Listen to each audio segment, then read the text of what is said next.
પાટણ જિલ્લામાં મંત્રી સ્વરૂપજી ઠાકોરના અધ્યક્ષસ્થાને જિલ્લા આયોજન મંડળની બેઠક યોજાઈ હતી। પાટણ જિલ્લા આયોજન મંડળના અધ્યક્ષ તથા જિલ્લા પ્રભારી મંત્રી સ્વરૂપજી ઠાકોરના અધ્યક્ષસ્થાને પાટણ કલેક્ટર કચેરીના કોન્ફરન્સ હોલ ખાતે આજે જિલ્લા આયોજન મંડળની બેઠક યોજાઈ હતી।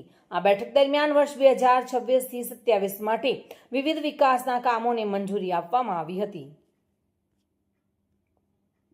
સાંતલપુર તાલુકાના ગામો તથા પરા વિસ્તારોમાં રસ્તાની સમસ્યાઓ અંગે સાંસદ અને ધારાસભ્યો દ્વારા કરવામાં આવેલી રજૂઆતોના ત્વરિત નિરાકરણ માટે સંબંધિત વિભાગના અધિકારીઓને જરૂરી કાર્યવાહી કરવા સૂચન પણ કરવામાં આવ્યું હતું।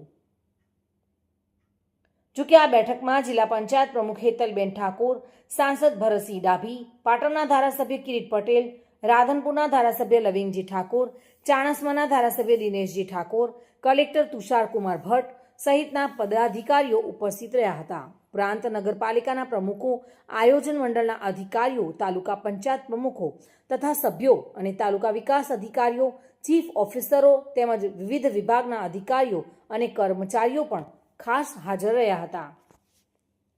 દિગ્નેશ સુથાર સાથે bureau report, today Gujarati news.